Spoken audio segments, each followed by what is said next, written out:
पुत्र हरगेन यादव, ग्राम पलथी, थाना दीदारगंज, आजमगढ़ का निवासी हूँ। 4 तारीख को 3:57 के करीब लगभग संजय मौर्य हेड कांस्टेबल का फ़ोन हमारे मोबाइल पर आता है। लगभग 7 बार मिस कॉल आया था और बारिश हो रही थी। बारिश के चलते हमने मोबाइल नहीं देखा। जब हमने देखा तो 7 मिस कॉल आया था। उसके बाद हमने फ़ोन लगाया तो हमने बोला कि जी दीवान जी बताइए सर।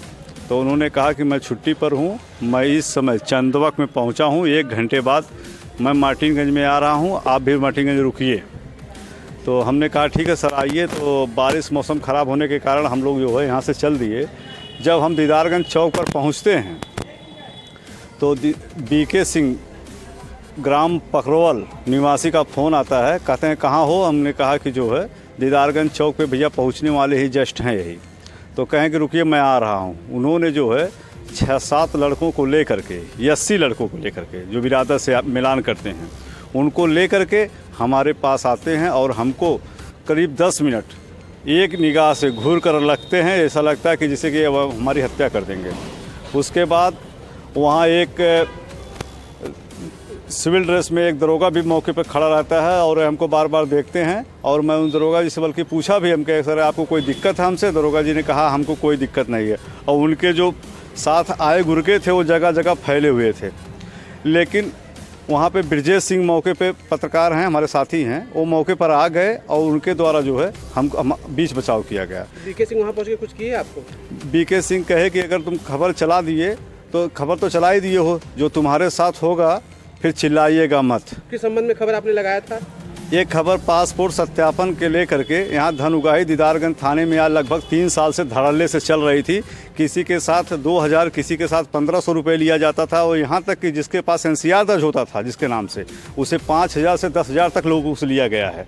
लेकिन हम लोग कभी किसी प्रकार से कोई विरोध नहीं जताए। लेकिन जब जनता इस बात को अधिकारियों का कंप्लेन करना शुरू की तो हम लोग इस अपने खबर के माध्यम से प्रकाशित किया। लेकिन बीके सिंह जो है संजय दीवान के साह पर हत्या करने की साजिश से जो आए थे, इससे हमें साफ लगता है कि बीके सिंह के मन में काला है। कहीं ना कहीं वो हमारे प्रति किसी प्रकार का षड्यंत्र रच सकते हैं और हमारी हत्या करवा सकते हैं। क्या खबर रोकने के लिए कभी संजय दीवान भी आपको फ़ोन किए थे? संजय दीवान हमको 3-4 बार फ़ोन किए थे कि भाई साहब खबर जो है आप प्रकाशित कर रहे हैं यहाँ की खबर। हमने कहा भाई साहब हम और ब्रजेश सिंह दोनों लोग जो है, एक मार्टिनगंज से देखते हैं ब्रजेश सिंह और हम दीदारगंज से देखते हैं, तो दोनों लोग जो खबर बनाते हैं मौके पे जो खबर भेज देते हैं उनकी खबर प्रकाशित होती है। तो यही बात, लेकिन मैंने खबर नहीं लगाया है। तो उसके बाद संजय सिंह हम जो है बीके सिंह ब्लॉक परिसर के गेट पर 2 दिन पहले हमको धमकी दिए कि जान लीजिए जब कुछ होगा तो तुम लोग को कोई बख्शा नहीं जाएगा। बहुत अंड बोल रहे थे। हमने वो शब्द किसी से नहीं कहा। फिर थाने के सामने 2-3 बार हमको धमकाए।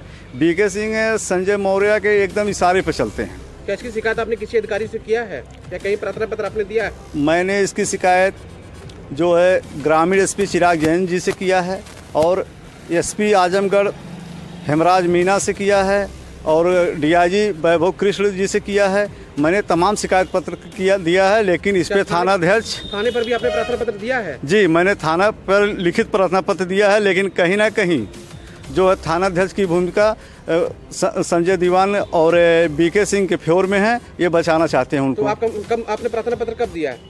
हमने प्रार्थना पत्र रविवार के दिन जो है इनको लिखित प्रार्थना पत्र अवगत करा दिया। मुकदमा दर्ज वगैरह हुआ कुछ? नहीं, हमारा मुकदमा नहीं दर्ज किया गया। अभी ये कह रहे हैं कि जांच चल रही है। जांच कब चलेगी? जब तक जांच चलाना चाहते हैं लोग कि जब तक मेरी हत्या नहीं हो जाएगी तब तक प्रशासन कुछ बोलने वाला नहीं है। और हमको बहुत उम्मीद लग रहा है कि कहीं ना कहीं संजय मौर्य के इशारे पर थानाध्यक्ष दीदारगंज जो है उनकी भूमिका संदिग्ध है कि हम संजय मौर्य को और बीके सिंह को बचा लें।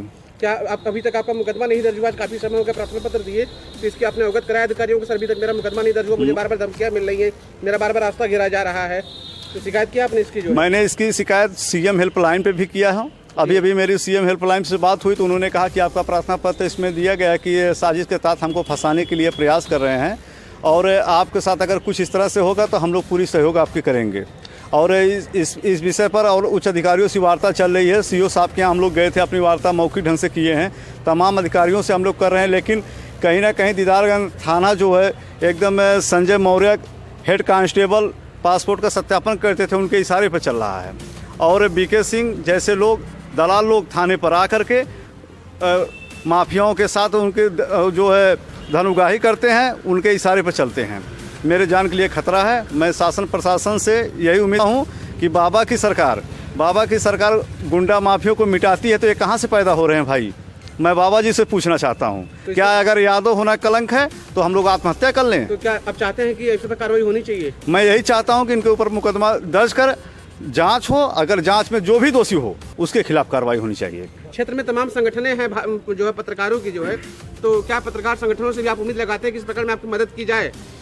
देखिए, उम्मीद पहले मैंने छोटी सीढ़ी पर चढ़ा है, अगर इस स्तर पर नहीं होगा तो हम और स्तर पर चढ़ेंगे और संगठनों से लेकर के जो भी हमको आत्मदाह करना पड़ेगा तो मैं सीएम आवास पर जाके आत्मदाह भी करने के लिए तैयार हूँ इनके खिलाफ, क्योंकि जो भी हो निष्पक्ष हो, जांच हो। अगर मैं दोषी पाया जाऊँ मेरे खिलाफ कार्रवाई हो, अगर नहीं दोषी पाया जाता हूँ तो हेड कांस्टेबल सहित बीके सिंह के ऊपर FIR हो और इनको जेल भेजा जाए। धन्यवाद।